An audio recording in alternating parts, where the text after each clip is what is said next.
உன்னதமானவரின் மறைவில் இருக்கிறவன் சர்வ வல்லருடைய நிழலில் தங்குவான்.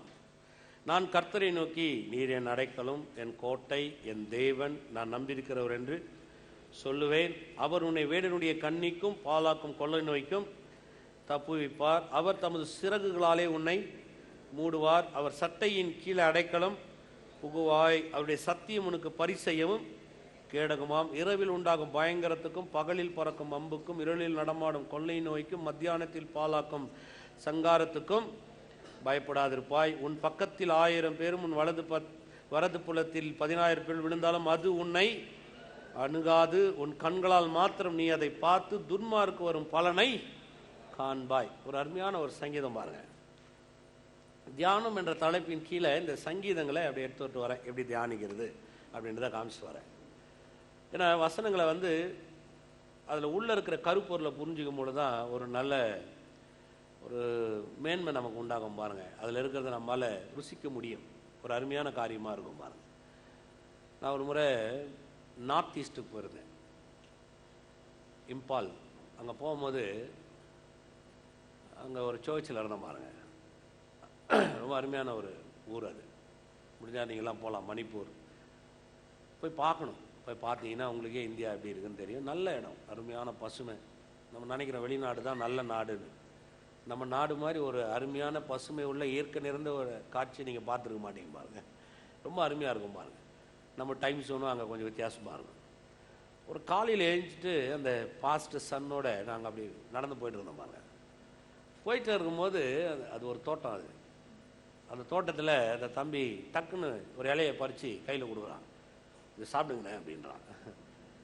எனக்கு அந்த இலையை நான் பார்த்தது இல்லைன்னா, இலை தானடா அண்ணே சும்மா சாப்பிட்டு பாருங்க நான் பாருங்க. அந்த இலையை சாப்பிட்டோன்னு நீங்கள் பார்த்தீங்கன்னா அவ்வளோ ஒரு ருசி. பச்சை இலைங்க. எனக்கு ரொம்ப ஆச்சரியமாக சொன்ன கேட்டேன், என்ன இதுன்னா என்ன இந்த இலை புளிப்பும் ஒரு மாதிரி தொகுரும் கலந்த ஒரு இலை. அது என்னவோ பேர் வச்சுருக்கான் பாருங்க. அவனுக்கு அது பார்த்த உடனே தெரியுது. அது நான் நடந்து போயிட்டு இருக்கிறேன், அது மெதிச்சுன்னு வேற போயின்னு எனக்கு விளங்கலை அது என்னன்னு. அவ்வளோ அருமையாக இருந்துச்சு பாருங்கள். இன்னும் கொஞ்சம் தூரம் போனால் பாருங்கள், ஒரு பழம் ஒன்று அதை எடுத்து கொடுக்குறான். அது அப்படி முழுக்க அப்படியே முள்ளாக இருக்குது பாருங்கள். அது எங்கே விளைஞ்சிருக்குதுன்னு பார்த்தீங்கன்னா, அவங்க அந்த தோட்டத்துக்கு ஓரமாக அந்த சும்மா ஒரு கால்வாய் வேஸ்ட்டு தண்ணி போகிற இடம் ஓரமாக விளையுது. அது அதை எடுத்து கையில் கொடுத்தான். சாப்பிட்றான். நான் ஒரு மாதிரியாக இருந்தது, என்னடா இதை போய் சாப்பிட சொல்கிறானே. ஆனால் நீ சாப்பிட்டு பாருங்க நான் பாருங்கள். அது கொஞ்சம் முள்ளாக இருக்குங்க. அதை எடுத்து உரித்து சாப்பிட்டா அவ்வளோ ஒரு டேஸ்ட் இருந்துச்சு பாருங்கள். நமக்கு யாரும் அதை பார்த்ததும் கிடையாது, நம்ம அதை ருசித்ததும் கிடையாது. அதே நான் ஒரு இலை யாராவது எனக்கு கேட்டிருந்தா என்ன சொல்லியிருப்பேன், ஏதோ ஒரு இலை கொடுத்தாங்கன்னு சொல்லியிருப்பேன். ஆனால் அதில் இருக்கிற காரியம் அவனுக்கு தெரியுது பாருங்க. அந்த மாதிரி தான் வசனம் கூட. கடவுளுடைய வார்த்தை எப்படிப்பட்டதுன்னு பார்த்தீங்கன்னா, அதை கண்டுபிடிக்கிறவர்களுக்குன்னு வேதம் சொல்லுது பாருங்க. அதை கண்டுபிடிக்கிறவர்களுக்கு அது சரீரத்துக்கெல்லாம் ஆரோக்கியத்தை தருதான். அதை கண்டுபிடிக்கணும். சொல்லுங்க, கண்டுபிடிக்கணும் பாருங்க. கண்டுபிடிக்குதுன்னா என்ன? இதை போய் எங்கே கண்டுபிடிப்பீங்க? போலீஸில் கம்ப்ளைண்ட் பண்ண முடியும்? எங்கள் வசனத்தில் எப்படி கண்டுபிடிச்சி கொடுங்க? நீங்கள் தான் கண்டுபிடிக்க முடியும். உட்காந்து ராத்திரியும் பகலும் என்ன பண்ணாத. இதில் ஏதோ இருக்குது, இதில் ஏதோ அமைஞ்சு இருக்குது, இதில் ஏதோ இதில் கர்த்தர் எனக்காக சொல்லி இருக்கிறாரு. இதுக்குள்ளே ஏதோ ஒரு காரியத்தை எனக்காக வச்சிருக்கிறாரு.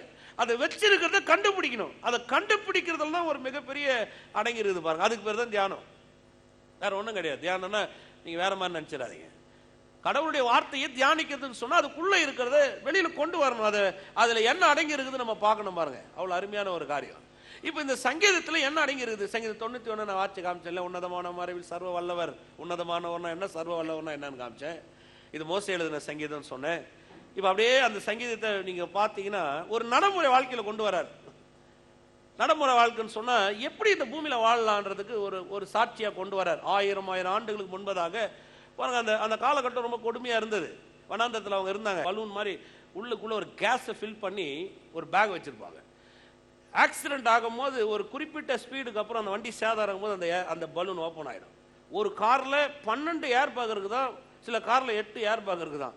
அவங்க அந்த கம்பெனிக்காரர் சொல்கிறாங்க, இந்த வண்டி எப்படி சுற்றி விழுந்தாலும் உங்களை ஒன்றும் ஆகக்கூடாது. பலூன் மாதிரி உங்களை 4 பக்கமும் என்ன பண்ணணும், பிடிச்சிக்கணும் பாருங்க. ஒரு டிரைவர் காலுக்கு கீழே 2 கொடுக்குறாங்க, நெஞ்சுக்கு கொடுக்குறான், சைடில் கொடுக்குறான், இந்த பக்கம் கொடுக்குறான். 12 ஏர் பேக் உள்ளே வச்சுருந்தாங்கன்னு சொன்னால் பலூன் மாதிரி ஆகிடும் கார் பாருங்க.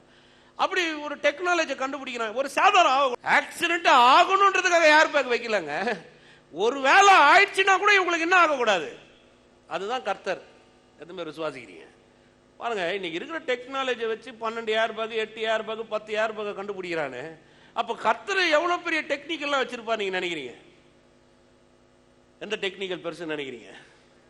கர்த்தர் வச்சுக்கிற டெக்னிக்கல் மகா பெருசு. அது வந்து அறிவுக்கு அப்பாற்பட்டது. பாருங்க, இந்த சங்கீதம் எழுதின மோசே சொல்றாரு, எவ்வளவு அருமையா சொல்றாரு பாருங்க. இருள் நடமான கொள்ளை நோய்க்கும் பாலாக்கும், கொள்ளை நோய்க்கும் மத்தியானத்தில் பாலாக்கும் சங்காரத்துக்கு நீ பயப்படாத இருப்பாய். அப்ப இந்த உலகத்தில் நான் சொல்றேன் பாருங்க, கர்த்தர் நம்மளை காக்கலன்னு சொன்னா நம்மளை பாதுகாக்கிறதே விருதா. எத்தனை பேர் ஒத்துக்கிறீங்க? கர்த்தர் நகலில் காவலாளில் காவலாளி விழித்திருக்கிறது விருதா. கர்த்தர் வீட்டை கட்டாரையில் கட்டுங்கள் முயற்சி விருதா. ஏதோ ஏதோ ஒரு முயற்சிகளை என்ன பார்த்துக்கிற இல்ல இல்ல, எவ்வளவு முயற்சி இருந்தாலும் அதுக்கு மேல கர்த்தருடைய காரணம் ஒண்ணு நம்ம மேல இருந்தால் ஒழிய இந்த பூமியை நம்மளால பாதுகாப்பா வாழ முடியாது. எத்தனை பேர் ஒத்துக்கிறீங்க? சும்மா ஃபுட்பாலை பார்க்கலான்னு போய் உட்காந்தானுங்க பாருங்க, ஃபுட்பால் கிரவுண்ட்ல பாலை பார்க்கலாம், பாம்பு அடிக்கணும் அவனுக்கு தெரியாது. டமான் நினைச்சு 200 பேர் காலி. அவங்க யோசிச்சு பாருங்க, காலைல போகும்போது எப்படி போயிருப்பாங்கன்னு நினைக்கிறீங்க? இன்னைக்கு மேட்ச் அருமையா இருக்கும், இன்னைக்கு அப்படியே பாப்கார்ன் சாப்பிட்டு அப்படியே ஊன்னு போயிடும். யோசித்து பாருங்க, நினைச்சு கூட பார்க்க முடியாத ஒரு உலகத்தை நம்ம வாழ்ந்துட்டு இருக்கிறோம். ஆனால் நான் சொல்றேன், கர்த்தர் நமக்கு சகாயம் செய்ய வல்லவரா இருக்கிறார். எதுவுமே விசுவாசிக்கிறீங்க? ஏன்னா மோசமான ஒரு உலகத்தில் நம்ம வாழ்ந்துட்டு இருக்கிறோம். அந்த உலகத்துல தான் கர்த்தர் செய்யறாரு. பாருங்க, இந்த வார்த்தை ரொம்ப அருமை. இதுல இன்னைக்கு அந்த 7, 8 காமிக்கலாம்னு நினைக்கிறேன். உன் பக்கத்தில் 1000 பேரும் உன் வலது புறத்தில் 10000 பேர் விழுந்தாலும் அது உன்னை அணுகாது. உன் கண்களால் மாத்திரம் நீ அதை பார்த்து துன்மார்க்கு வரும் பலனை காண்பாய். எவ்வளவு அருமை பாருங்க. எப்பவுமே இந்த பயப்படாது இருப்பாய் இந்த வார்த்தைலாம் நீங்க பைபிள் எடுத்தீங்கன்னா, வேதத்தில் எடுக்கும்போது பயப்படாது இருப்பான்னு சொல்லும் போது ஏதோ சாதாரணமான பயப்படாது இருப்பான்னு சொல்றதில்ல கர்த்தர். ஏதோ பயப்படாதப்பா ஒன்றும் ஆகாது அப்படி சொல்றது இல்லைங்க. இது ஒரு உறுதின்னு சொன்னா எப்படி நிச்சயமான வகையில உனக்கு அனுகிரகத்தை காமிக்கிறான்றதுக்கு தான் பயப்படாதுன்ற வார்த்தையை வேதத்தில் சொல்லுது. ஒரு உறுதியோட கூட ஒரு நிச்சயமான வகையில கர்த்தர் உங்களை காக்கிறார்ன்றதை எடுத்து காமிக்கிறதுக்காக தாங்க கர்த்தர் வந்து அவ்வளவு பெரிய காரியத்தை நமக்கு செய்யறாரு. இப்ப இந்த பூமியில் நம்ம இருக்கிறோம், நிறைய பயம் இருக்குது. நமக்கு பயம் இருக்கா இல்லையா? வாழ்க்கை குறித்து நிறைய பேர் பயம் இருக்கும் பாருங்க. எல்லாத்துலயும் இருக்கும் நமக்கு பயம். இது வந்து இந்த பூமியில இருக்கிற வரையும் அது நம்ம விட்டு போகவே போகாது. ஏதாவது ஒன்று பயம் வரும். பிள்ளைங்களை ஸ்கூலுக்கு அனுப்பும்போது பயம் வரும். பிள்ளைங்களை சின்ன வயசுல அனுப்பும் போது தொலைஞ்சிருமான்னு பயம் வரும். வயசானதுக்கு அப்புறம் பார்த்தீங்கன்னா சீக்கிரமா வந்து வீடு சேராதான்னு பயம் வரும். பார்த்துங்களா இல்லையா? காலில் போனாங்க இன்னும் வரல, என்ன ஆச்சுன்னே தெரியலன்னு யோசிச்சு இப்போ ஃபோன் பண்ணிங்கன்னா கத்துன்னு கத்துவான். என்ன ஆகிட்டேன் நானா குழந்தையா, வீட்டுக்கு வரேன் இருங்க அப்படின்வான். வயசு பொண்ணு வெளியில் போயிட்டான்னு சொன்னால் வீட்டுக்கு வர வரையும் நமக்கு எப்படி இருக்கும்? திக்குன்னு இருக்கும். கல்யாணம் பண்ணிடுவோம், பண்ணி கொடுத்தாலும் ஒரு பயமாக இருக்கும். என்ன பயமாக இருக்கும்? நல்லா வச்சுப்பானா, அவன் நல்லா பார்த்துக்குவானா, அவன் எப்படி போட்டவனா இருப்பான். வாழ்க்கையில் நீங்கள் பயத்திலேருந்து விடுதலை பெற்று குழந்தை பிறந்தணும், அப்போ ஒரு பயம் இருக்கும். சிசரியன் ஆகுமா, நார்மல் டெலிவரி ஆகுமா, எல்லாம். இப்போ அதெல்லாம் கூட பிரச்சனை கிடையாது. ஹாஸ்பிட்டல் பில்லு எவ்வளோ வரும்? முதல் பிரசவத்தை நான் பார்க்கணுமே, அப்பனாச்சே இருக்குமா இருக்காதா பாருங்க. எதுக்கெத்தாலும் ஒரு பயம் இருக்கும். இப்போ பிறந்து வளரும் போது கூட பாருங்களேன், ஐயோ ஒரு பொண்ணா பிறந்துச்சே, பையனா பிறந்தா நல்லா இருந்திருக்குமே. எதில் பயப்படாமல் இருக்கிறோம்னு நினைக்கிறீங்க? பயன்ட்டு நம்மளை விட்டுட்டு போறதே கிடையாது. ஆனால் நான் சொல்றேன் பாருங்க, அதனால தான் கர்த்தர் வந்து நீங்க பயந்து மனுஷன் பூமியில இருக்கிறதுனால தான் சொல்றாரு, எல்லாவற்றிலும் சொல்றாரு, நீ எதை குறிச்சும் பயப்படாத, நான் உங்க கூடவே இருக்கிறேன்றாரு. ஏமே பிள்ளை சின்ன வயசுலயே பயப்படாத. கர்த்தர் சொல்றாருங்க, பிள்ளைகளை எனக்காக பெற்றெடுங்கள் நீங்கிறாரு. கர்த்தர் எப்படி சொல்லுகிறார்? பிள்ளைகளை எனக்காக, தேவ சந்ததி இந்த பூமியில வரும்படி பிள்ளைகளை எனக்காக பெற்றெடுங்கன்றாரு. இஸ்ரவேல் ஜனங்க மேல அப்படியே கோபமா போறாரு. யார் பிள்ளை எடுத்து நீ பலி கொடுக்குற? அவங்க இஸ்ரவேல் ஜனங்க தான் சொந்த பிள்ளைய நரபலியா கொடுத்துருவாங்க. துன்மாருடைய புறஜாதியுடைய பலியை காத்துட்டு கர்த்தர் கோபம் தீர்க்கதரிசி எழுப்பி அனுப்புறாரு. யார் பிள்ளைய நீ வந்து நரபலி எடுக்கிற? என் பிள்ளைகள் எடுத்து நீ எப்படி நரபலி இடுறன்றாரு. யார் பிள்ளை? அவன் அப்படியே திணறான். நான் இப்ப கர்த்தருடைய பிள்ளை எடுத்து நரபலிட்டேன். உங்க பிள்ளைங்க கர்த்தருடைய பிள்ளைங்க. எத்தனை பேர் விசுவாசிக்கிறீங்க? உங்க பிள்ளைய பார்க்கும் போதெல்லாம் சொல்லி, இந்த பிள்ளைய கர்த்தருக்காக பெத்து விட்டுருக்கிறேன் நான் 3 பெத்து விட்டுருக்கிறேன் பாருங்க. யாருக்காக? கர்த்தருக்காக. தேவ பிள்ளை போகும்போது வரும்போது சொன்ன, ஆண்டவரை நீர் பார்த்துக் கொள்வீர். கர்த்தாவே இவனை எப்படி சீராக்க முடியும், இவங்களை எப்படி ஒழுங்காக்க முடியும், இவங்களை எப்படி நல்ல நிலைமையில கொண்டு வர முடியும், இவங்களை எப்படி உயர்த்த முடியும், இவங்களை எப்படி வாழ வைக்க முடியும்? கர்த்தர் என் கூட இருக்கிறார். என் கூட இருக்கிற கர்த்தர் என் பிள்ளைங்களோட கூட இருப்பார். விசுவாசிக்கிறீங்களா? இன்னைக்கு நிறைய பெற்றவங்களுக்கு அந்த பயம் இருக்குது பாருங்க. பிள்ளைங்களை வளர்க்கறதுக்கு ஒரு பயம் இருக்குது. நல்ல ஸ்கூல், நல்ல படிப்பு, ஒருவேளை கெட்டு போயிடுமா, ஒருவேளை நிறைய ஏதாவது சினிமாலாம் பார்த்துருவோமா, ஏதாவது இந்த உலகத்தில் போகும்போது நல்ல கெட்ட நண்பர்களோட போயிடுமான்னு ஒரு பயம். ராத்திரியும் பகலும் சில நேரத்தில் பெற்றவங்களை போட்டு அப்படியே அரிச்சுன்னு கிடக்குது பாருங்க. நான் சொல்றேன், அப்படிப்பட்ட பெற்றவங்களுக்கு சொல்ற, பயப்படாதீங்க. உங்க பிள்ளைக்கு ஒன்றும் ஆகாது. உங்க பிள்ளை ஒளிவு மர கன்றுகளா இந்த பூமியில வளருவாங்க. எத்தனை பேர் விசுவாசிக்கிறீங்க? ஒரு தைரியம் இருக்கணும். கர்த்தர் என் பிள்ளைகளை காப்பார். சொல்லுங்க, கர்த்தர் என் பிள்ளைகளை காப்பார். விசுவாசிக்கிறீங்களா? அல்லேலூயா. சரி பாருங்க, இந்த 1000 10,000 அப்படின்றார் இல்லையா? 1000 10,000 அப்படின்னும் போது எந்த ஒரு விஷயத்தை நான் சொல்லணும்னாலும் எனக்கு ஒரு எக்ஸ்பீரியன்ஸ் வேணும். ஒரு அனுபவம் இல்லாம நான் என்ன விஷயத்தை சொல்லவே முடியாது. இப்போ சங்கீதம் 91 மோசே எழுதும் போது, உன் பக்கத்தில் 1000 பேர் உன் வலது பக்கத்தில் 10,000 பேர் இருந்தாலும் அது உன்னை அணுகாதுன்னு சொன்னா, ஏன் அணுகாது? ஏன் அணுகாது சொல்லுங்க. நம்ம கடவுள பிள்ளைங்க, அதான் எப்படி அதுக்கு ஒரு உறுதி வேணும். ஏன் அணுகாது? அந்த அணுகாதுன்னு அந்த வார்த்தையை அவர் கொண்டு வராருன்னு சொன்னா, அவர் ஏதோ ஒரு உறுதியை மனதில் வச்சுட்டு அப்படியே சொல்றாரு அணுகாது. சில நேரத்தில் நம்ம ஒரு ஸ்டேட்மெண்ட் சொல்லுவோம், அது நிறைய பேருக்கு அவ்வளோ புரியாது. வீட்டில் கூட பாருங்க, சில நேரத்தில் கணவன் மனைவி வர பிரச்சனையும் அதான் அதிகமாகவே இருக்கும். ஒரு ஸ்டேட்மெண்ட்ல இவர் ஏதாவது சொல்லுவார், அந்த அம்மா 1000 ஸ்டேட்மெண்ட் மனத்தில் வச்சிருக்கோம். நான் அப்படி சொல்லவே இல்லைன்னு இவர் சொல்லுவார். இவர் ஒரே ஸ்டேட்மெண்ட் தான் சொல்லுவார். உதாரணத்துக்கு என்ன சொன்னா, நான் பார்த்துக்கிறேன் அப்படின்ட்டு போயிடுவார். பாருங்க, மனதில் 1000 இருக்கும். என்ன பார்த்துக்குவார் இவருக்கு என்ன உட்காந்து ஒரு 5 நிமிஷம் கேட்டாரா, என்ன பார்த்துக்குவார்? அவர் தான் பார்த்துக்குவாருன்ட்டாரு. இவன் நமக்கு என்ன சொல்லணும், எப்படியெல்லாம் பார்த்துக்குவார்னு சொல்லணும். பயப்படாதே, காலையில் பார்த்துக்குவேன், உனக்கு ஒன்றும் ஆகாதுன்னு நான் நினைக்கிறேன், நீ வந்து ஒரே ஸ்டேட்மெண்ட்ல வந்துருச்சு இல்லையா? பார்த்துக்குவேன்னு சொன்னா அவருக்கு எல்லாம் தெரியும், நான் பார்த்துக்குவேன். இப்போ இவர் சொல்றாரு அணுகாதுன்றதுனால நிறைய பேருக்கு அணுகாதுன்னு சொல்லிட்டாங்க பிரதர். ஆனா அவர் ஏன் சொன்னாருன்றதை விளங்கிட்டோன்னு வச்சுங்களேன், ரொம்ப அருமையா இருக்கும். அணுகாதுன்றதை ரொம்ப நல்லா விளங்கினீங்க. ஏன் சொன்னார் அணுகாதுன்னு பாருங்க, வாசிக்கலாம் வாங்க. உபாகமத்து 32ஆம் அதிகாரம் 30வது வசனம். ஏன்னா அது மோசே எழுதுனதுக்கு தான்றதுக்கு இதுவும் ஒரு உறுதி. ஏன்னா அந்த சங்கீதம் சில நேரத்தில் மோசே எழுதினாரான்னு ஒரு சந்தேகம் இருக்கு இல்லையா? அது மோசே தான் எழுதினாரு, இது ஒரு உறுதி. ஏன்னா அங்க எழுதுனால இங்க அதே வார்த்தை இங்க கொண்டு வரார். சங்கீதம் 91 அவர் அப்படியே கொண்டு வரார். அவருடைய கண்மலை அவர்களை விற்காமலும் கர்த்தர் அவர்களை ஒப்புக்கொடாமலும் இருந்தாரானால், ஒருவன் 1000 பேரை துரத்தி 2 பேர் 10,000 பேரை அதை தான் கொண்டு வரார். என்ன மாதிரி சொல்றாரு பாருங்க, எப்படி ஓட்டுவது எப்படி. 31 சொல்றாரு பாருங்க, தங்கள் கண்மலை நம்முடைய கண்மலை போல் அல்லவென்று நம்முடைய சத்துருக்களே தீர்மானித்திருக்கிறார்கள். என்ன சொல்றாரு? ஏன் உங்களுக்கு அணுகாது அப்படின்றது வார்த்தை ஏன் சொல்றாரு? உன் பக்கத்தில் 1000 வலது பக்கத்தில் 10,000 ஏன் அணுகாதுன்னு சொன்னா, எதிரிகளுக்கு ஒரு கண்மலை இருக்குது. அவன் ஒரு கண்மலைன்னு ஒண்ணு வச்சுட்டு இருக்கிறான். அந்த கண்மலை என்ன பண்ணுதான்? ஒப்பு கொடுத்துருதான். ஒரு பிரச்சனை வரும்போது, ஒரு எதிரி வரும்போது அது என்ன பண்ணுது? அந்த கண்மலை ஒப்பு கொடுத்துருதான். அது அவங்களுக்கே தெரியுமா? ஆனா நம்முடைய கண்மலை ஒப்பு கொடுக்காதான். நம்முடைய கண்மலை யாருங்க? கர்த்தராகிய இயேசு கிறிஸ்து. இவர் வந்து உங்களை ஒப்பு கொடுக்கிறவர் இல்ல, இவர் உங்களுக்காக கூட நின்று உங்களை ஜெயமாய் மாத்துகிற ஒரு தேவன். இப்போ இவர் வந்து வனாந்திரத்தில் மோசே போகும்போது பாருங்க, நிறைய சத்துருங்க இருக்கிறாங்க. அவங்க வராங்க, அவங்க எல்லாம் இவங்க கையில வந்து விழுறாங்க. 2 பேர் நடந்து போறாங்க. அப்படியே ஒரு கற்பனை நினைச்சு பாருங்க. கிட்டத்தட்ட 30 லட்சம் பேர் அப்படியே வராங்க. எகிப்துல இருந்து வராங்க, செங்கடலை கலந்து வரான். 30 லட்சம் பேர். யோசிச்சு பாருங்க, அந்நிய நாட்டு ஜனங்கள்லாம் யோசிச்சிருப்பாங்க, எல்லாம் விடுதலை ஆயிட்டாங்க, வந்துட்டு நியூஸ் பரவிடும். இப்ப எல்லாம் வந்துட்டு இருக்கிறாங்க. எதிரிங்க வரும்போது எவனும் ஜெயிக்க மாட்டேன்றான். வரான், 1000 கணக்கில் அப்படியே உள்றான், 1000 கணக்கில் தோத்து போறான். 1000 கணக்கில் இந்த தோல்வி அந்த ஜனங்க அடையிறத மோசே அப்படியே கண்ணில் பாக்குறாரு. மோசேக்கு ஒரே ஆச்சரியம், எப்படி நடக்குது இது?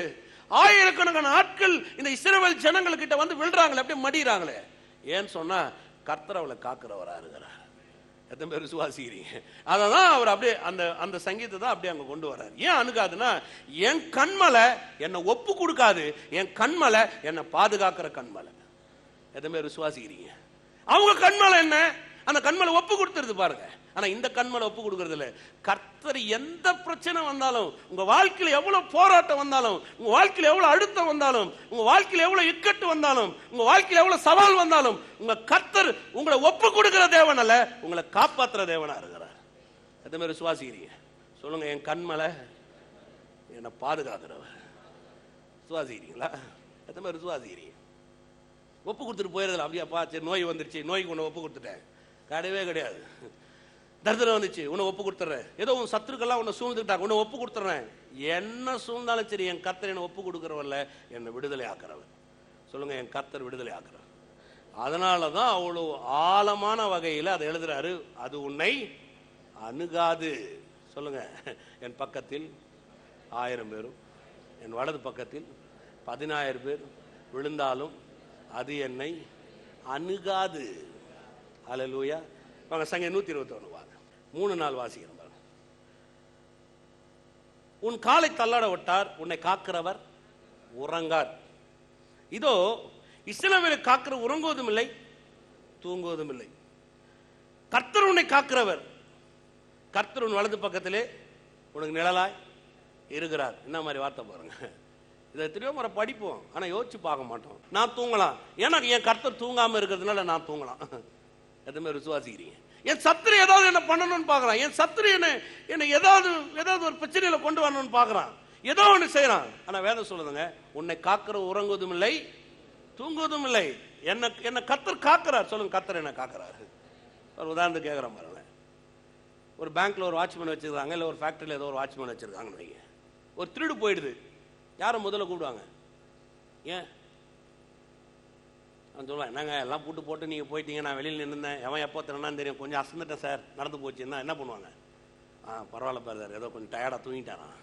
அசிங்கமாக திட்டுவாங்க அவனை. என்ன பண்ணியிருந்த நீ கேட்பாங்களா? கேட்க மாட்டாங்க. என்ன பண்ணியிருந்த நீ, அறிவில்லை உனக்கு கேட்பாங்களா? கேட்கல. உனக்கு எதுக்குடா சம்பளம் கொடுக்குறோம், புத்தி இல்லை உனக்கு? யோசிச்சு பாருங்க. அவன் அந்த 8 மணி நேரம் பாதுகாக்க வேண்டியதா இருக்கு. இருக்கிறதுலே ரொம்ப கவனமாக பாதுகாக்கிற இடம் எதுன்னு பார்த்தீங்கன்னா பார்டர் போஸ்ட் அப்படின்றாங்க. இங்கே சிலர்லாம் இருக்கலாம், HAL மிலிட்டரியில் இருக்கலாம். பார்டர் போஸ்ட்டில் 3 மணி நேரம் தான் டியூட்டியா. அங்கேருந்து ஒருத்தர் எனக்கு சொன்னார் பாருங்க, 3 மணி நேரம் டியூட்டி. அப்போ ஒரு நாளைக்கு எத்தனை பேர் மாறணும் பாருங்க ஒரு டியூட்டிக்கு? கணக்கு தெரியாதா? 8 × 24, 8 பேர் மாறணும். எத்தனை நாளைக்கு? ஒரு நாளைக்கு. ஒரு இடத்துல பார்டரில் இருக்கிறவங்க எத்தனை முறை மாறணும்? 8 பேர் மாறணும். அப்படி மாறி மாறி மாறி அங்கே இருக்கிற எந்தெந்த இடத்துலலாம் அந்த பார்டர் போஸ்ட்டில் அவங்கள ஆளை வச்சுருக்காங்களோ அதெல்லாம் அவங்க மாறணும். யோசிச்சு பாருங்க. ஒரே ஒரு பூத்தில் அந்த பார்டர் போஸ்ட்டில் இருக்கிறவங்க 8 பேர் முழிச்சிருந்தாதான் ஒரு எதிரி உள்ளே வர முடியாமல் இருக்கும். அப்படின்னு வந்துடுறானுங்க உள்ள அவனுங்க. யோசித்து பாருங்க. கர்த்தர் என்னை காக்கிறவர். எத்தனை பேர் விசுவாசிக்கிறீங்க? இது 8 பேர் இல்லை, 8000 பேர் காக்கிறத விட ரொம்ப போஸ்ட்ஃபுல்லாக இருக்குது. எத்தனை பேர் விசுவாசிக்கிறீங்க? சொல்லுங்க, கர்த்தர் என்னை காக்கிறவர். தைரியமா சொல்ல, கர்த்தர் என்னை காக்கிறவர். அவர் உறங்குவதும் இல்லை, தூங்குவதும் இல்லை. அதுக்கப்புறம் அப்படியே சொல்றான் பாருங்க, அவர் என் பக்கத்தில் அவர் எனக்கு நிழலாய் இருக்கிறார். அவர் என் பக்கத்தில் நிழலா இருக்கிறார். அதனால நான் சொல்றேன், என் பக்கத்தில் 1000 பேர் விழலாம், என் பக்கத்தில் 10000 பேர் விழலாம், அது என்ன அணுகாது. ஏன்னா என் கண்மலை என்னை ஒப்பு கொடுக்கிறவர், என் கண்மலை என்னை காக்கிறவர், என் கண்மலை என்னை பாதுகாக்கிறவர், என் கண்மலை என்னை கரை சேர்க்கிறவரா இருக்கிறார். எதுவுமே விசுவாசிக்கிறீங்க? சொல்லுங்க, என் கண்மலை. பக்கத்தில் பார்த்து சொல்லுங்க, நம்ம கண்மலை. அல்லேலூயா. எல்லாத்துல சொல்றாங்களா, தாய் மறந்தாலும் நான் மறவேன்றாங்க பாருங்க. குழந்தை பிறந்த புதுசில் அந்த குழந்தைக்கு பால் கொடுக்கணும் அப்படின்னும் போது சில நேரத்தில் தாய் மரம் டயர்ட் ஆகிடுவாங்க. பால் குடிச்சு அது கத்தினே இருக்கும். எவ்வளோ நேரம் தான் கொடுக்குறது பாருங்க. இவங்க தூங்கிடுவாங்க. அது கத்தனா கூட சில நேரத்தில் அவங்களால ஏஞ்சிக்க முடியாது, ஏன்னா டயர்டு, அப்படியே தூங்கிடுவாங்க பாருங்க. அதனால தான் வேதம் சொல்லுது, தாய் மறந்தாலும் நான் மறவேன். ஏன் அப்படி சொல்றாரு? அந்த தாய் கூட டயர்ட் ஆயிடுவா. அந்த தாய் கூட சில நேரத்தில் முடியாது, சலிப்பு வந்துடும். சில நேரத்தில் பிள்ளைங்களை பார்த்து தாயை சொல்லிடுவாங்க, செத்துட்டா கூட நல்லா இருக்கணும். கேட்டுறீங்களா அந்த மாதிரி வார்த்தையை? சில நேரத்தில் வெறுப்பில் அப்படியே சொல்லுவாங்க பாருங்க, இது செத்துட்டா கூட நல்லா இருக்குங்க அப்படின்றாங்க. அன்புல சொல்றதுல, கோபத்துல தான் இருந்தாலும் யார் சொல்றது? தாய் மறந்தாலும் நான் மறவேன். கர்த்தர் சொல்றாரு. ஒரு முறையாவது கர்த்தர் பார்த்து உங்களை நீ செத்துட்டீங்கன்னா நல்லா இருக்குன்னு சொல்லியிருப்பாரு. எங்கேயாவது ஒரு 66 புத்தகத்தில் எடுத்துட்டு ஒரு இடத்துல நீங்களாம் செத்துட்டா எனக்கு நல்லா இருக்கும் அப்படின்னு கர்த்தர் சொல்லி ஒரு இடத்துல பாருங்க. நீங்க சொல்லவே மாட்டார். கர்த்தர் சொல்றாரு, நீ ஆபத்தில் என்னை நோக்கி கூப்பிடு, நான் உன்னை விடுவிப்பேன், நான் உன்னை தப்பு வைப்பேன். ரெண்டாவது பாருங்க, அணுகாது அப்படின்னு சொன்னா, இப்ப அவரு நம்மளை பாதுகாக்கிறபடினால நமக்கு விரோதமா எது வந்தாலும் அது அவருக்கே விரோதமா வருது. நான் சொல்றது விளங்குதா உங்களுக்கு? உங்களை பாதுகாக்கிறவர் யாரு? கர்த்தர். இப்ப உங்களுக்கு ஒருத்தர் விரோதமா எழும்பி வரான், ஒரு மனுஷனோ ஒரு வியாதியோ எதுவோ ஒன்று விரோதமா எழுதி வருது பாருங்க. இப்ப விரோதமா உங்களுக்கு எழும்பி வந்தா அதை மடங்கடிக்க வேண்டியவர் யாருங்க? கர்த்தர். அதனால இப்ப உங்களை அவர் பாதுகாத்தே ஆகணும். ஏன்னா உங்களுக்கு அவர் வாக்குத்தத்தம் கொடுத்துட்டாரு. உங்களை அவர் சொந்த ரத்தத்தினால மீட்டு எடுத்துட்டாரு. உங்களை குமார்த்தியை மாத்திட்டாரு. இப்ப அவர் உங்களை பாதுகாக்காம இருக்கவே முடியாது. இப்ப உங்களுக்கு விரோதமா எதுனா வந்துட்டா கூட அதை அணுகாம பாதுகாக்கிறது அவருடைய வேலையா இருக்கு. எத்தனை பேர் விசுவாசிக்கிறீங்க? சொல்லுங்க, கர்த்தர் என்ன பாதுகாக்கிறார். அதனாலதான் சொல்றது பாருங்க. சில நேரத்தில் சொல்லணும் இல்லையா, ஒருத்தரை பத்தி ஒருத்தர் இந்த விசுவாசிகளை பத்திலாம் பேசாதீங்க, அது ரொம்ப தப்பு. அது ஏன் பேசக்கூடாதுன்னா, அது நமக்கு அவசியமே கிடையாது. ஏன்? யார் பாதுகாக்கிறது? சொல்லுங்க, யார் பாதுகாக்கிறது? இப்ப கர்த்தர் பாதுகாக்கிறாருன்னா நான் போய் எதிர்த்து நிக்க முடியுமா? சொல்லுங்க மகளா, நீங்க எங்க பாதுகாக்கிறீங்கன்னு கர்த்தரை நான் கேள்வி கேட்க முடியுமா? இல்ல கர்த்தருக்கு போய் விரோதமா நான் போய் நின்று பேச முடியுமா? இல்ல கர்த்தருக்கு விரோதமா வாய் திறந்த முடியாது. ஏன்னா கர்த்தர் என்ன பாதுகாக்கிறார். சொல்லுங்க, கர்த்தர் என்ன பாதுகாக்கிறார், அதனால எனக்கு அணுகாது. ஏமே விளங்குதா? இப்ப தைரியமா இருக்கலாம், நீங்க கர்த்தர் என்ன பாக்குறாரு. ஆனா இது ரொம்ப முக்கியம். அதனால இது நம்ம வாழ்க்கையில சில நேரத்தில் நமக்கு ஏன் வாய்க்காம போதுன்னு உடனே நம்ம நினைச்சிருவோம் பாருங்க. நமக்கு ஏன் வாய்க்காம போகுது, நமக்கு ஏன் அப்படி ஒரு தீமையில தான் விடுதலை ஆக்குறாரு சொன்னா, இது முழுக்க முழுக்க அவர் நம்ம வச்ச ஒரு மாறாத அன்பு, அவ்வளவுதான். அல்லேலூயா. அடுத்து பாருங்க, இந்த பயத்துக்கு சில காரணங்கள் என்ன அப்படின்னு பாத்தீங்கன்னா, துர்ச்செய்தி. இந்த துர்ச்செய்தி எப்படிப்பட்டது அப்படின்னு பாத்தீங்கன்னா, ஏதாவது ஒரு வகையில உங்களை ஒரு கலங்கத்தை அடிச்சுட்டே இருக்கும். உங்க ஏதாவது ஒரு வகையில துர்ச்செய்தின்றது மாறவே மாறாது. துர்ச்செய்தினா ரொம்ப நினைச்சிடாதீங்க. டிவி நியூஸை பாருங்க, அதுல நிறைய துர்ச்செய்தி நீங்க கேட்கலாமா இல்லைங்களா? 2 சேனல் வைங்க, மாத்தி மாத்தி சொல்லுவாங்க, ஒருத்தருக்கு ஒருத்தர் துர்ச்செய்தி சொல்லுவாங்க. பாத்துறீங்களா? நீங்க அப்படியே பாத்தீங்கன்னா நமக்கு தலை பிச்சுக்கலாம் போல இருக்கும். இது எது உண்மை? இப்பதான் அவங்க போய் நிவாரணமா குத்துட்டு வந்தாங்க. இவன் சொல்லுவான் நிவாரணமே வரல.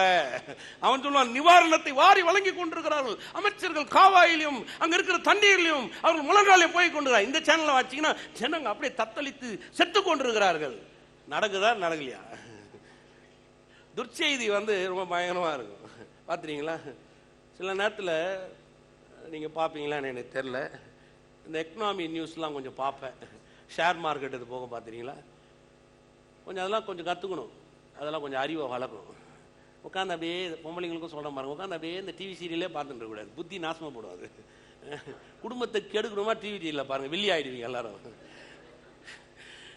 சிலதெல்லாம் பணத்தை எப்படி பெருகிறான் நாட்டில், ரொம்ப அவசியங்க. நாட்டில் பணத்தை எப்படி பெருகிறான்னு எப்படி கற்றுக்குவீங்க சொல்லுங்க பார்க்கலாம். உங்களுக்கு யார் கற்று தர முடியும் பணத்தை பெருகிறது குறித்து? நீங்கள் அதை பார்த்தீங்கன்னா அது அழகாக வரும் பாருங்க, எப்படி ஒரு பொருளாதாரத்தை பெருகலாம். சில நேரத்தில் ஒரு 2-3 பேர் உட்காந்து அதில் இன்டர்வியூவில் பேசுவாங்க.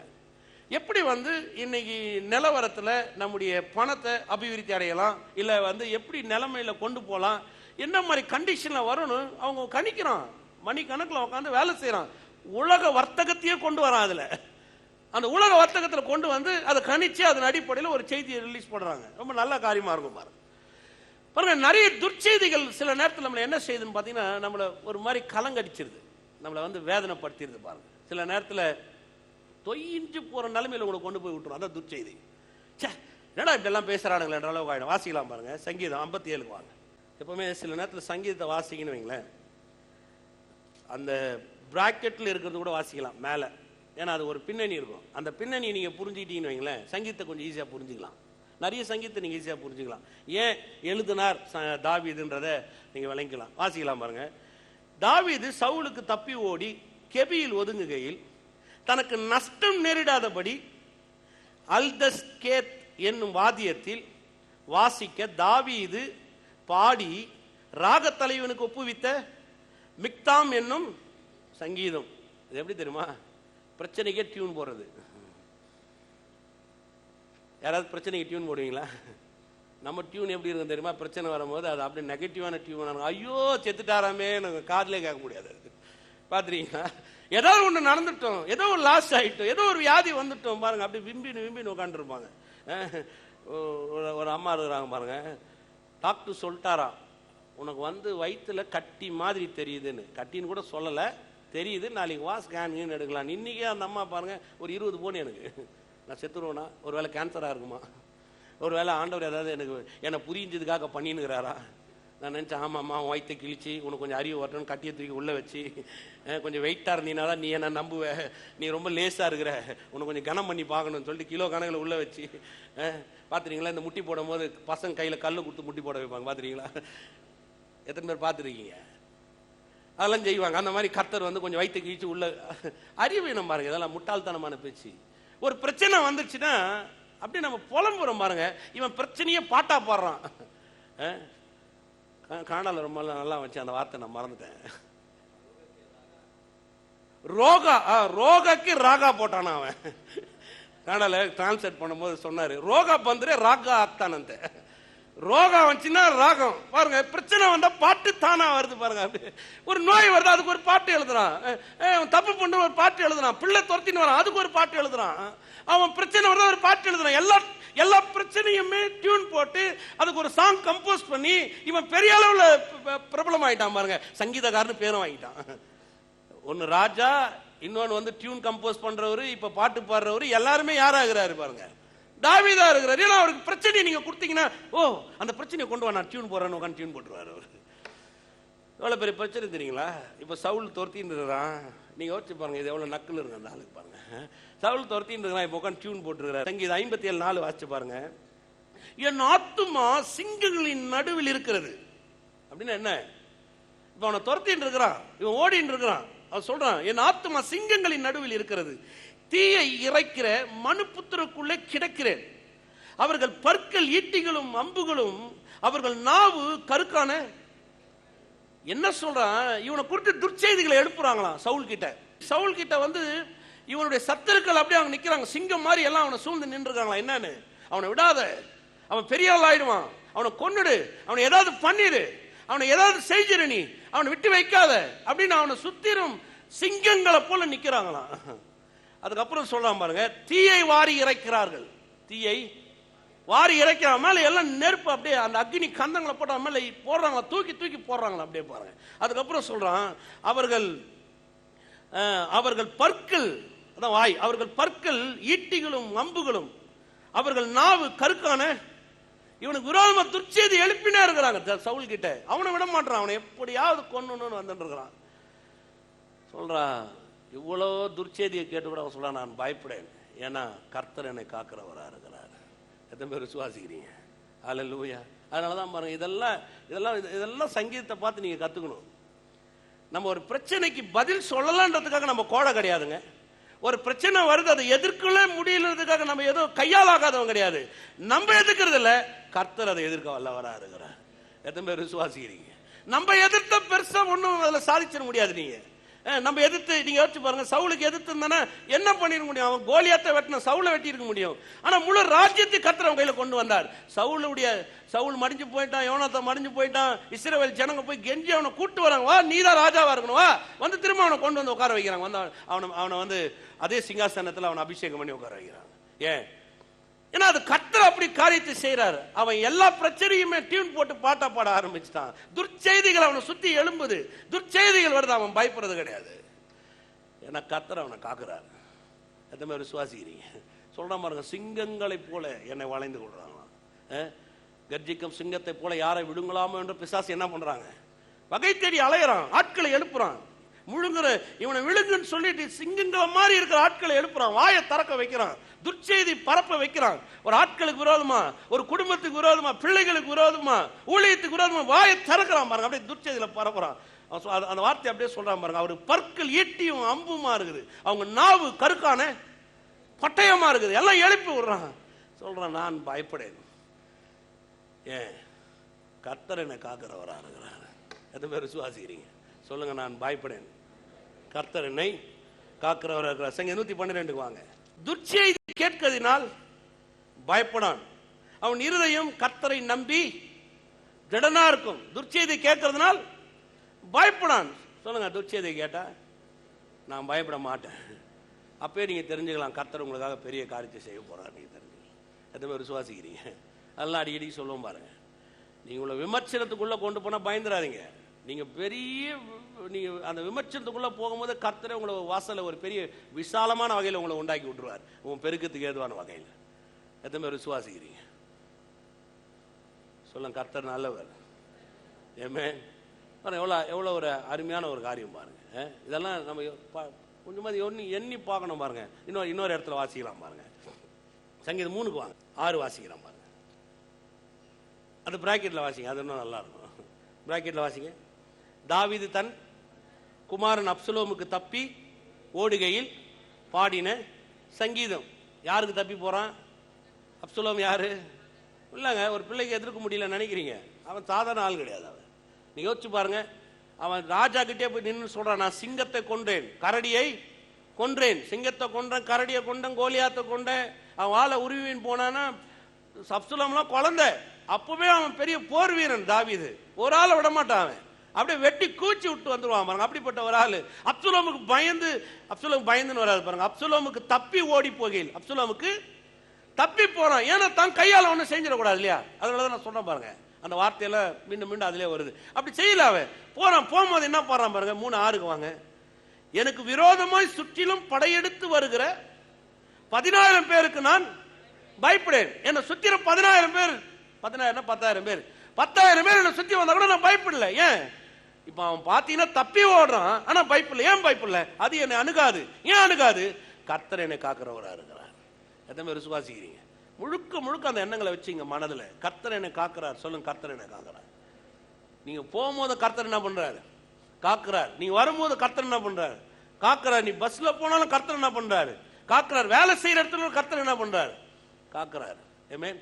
ஒரு வேலை செய்யறதுல ஒரு பிரச்சனை, அப்படியே பதறாதீங்க, பயந்துடாதீங்க. ஒரு 2 நிமிஷம் அமைதியா உங்க மனதுல சொல்லுங்க, கர்த்தர் என் கூட இருக்கிறார். கர்த்தர் என் கூட இருக்கிறார். சில நேரத்தில் ஏதோ ஒரு இடத்துல போறீங்க, ஒரு விபத்து ஆயிடுது, வண்டியில இருந்து விழுந்துட்டீங்க, ஏதோ நடந்துச்சு, உடனே ஐயோ அம்மா அப்படியே பயந்துடாதீங்க. என்ன ஆயிடும்போது பயந்துடாதீங்க.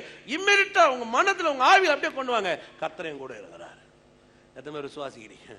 கர்த்தர் என் கூட இருக்கிறார். எத்தனையோ விபத்தை பார்த்துருக்கேன் தெரியுமா? நான் சுக்கு நூறா இருப்பேன். எத்தனையோ விபத்து, 1 2 கிடையாதுங்க, 100கணக்கான விபத்தை பார்த்துருக்கேன் தெரியுமா? ரோடு தான் நம்ம வாழ்க்கை. வீட்டில் நான் வாழ்ந்ததை விட ரோட்ல வந்து அதுக்கு மீட்டிங்னு அப்படி போயிட்டே இருக்கணும். இங்க அங்க மீட்டிங், இங்க முடிஞ்சு, இங்க அங்க, ரோட்ல இரவும் பகல ரோட்ல தான் சுத்திட்டு இருக்கிறான் பாருங்க. இப்போ ஜாப்பூர் போயிட்டு வந்து 11 மணி நேரம், ராத்திரி 3 மணி, பயம். சில நேரத்தில் பார்த்தீங்கன்னா ஆயிரக்கணக்கான வண்டிகள் முன்ன வருது, பின்னாடி போகுது. 1000 இருந்தாலும் சொல்லலாம், கர்த்தர் எங்களோடு கூட இருக்கிறார். எத்தனை பேர் விசுவாசிக்கிறீங்க?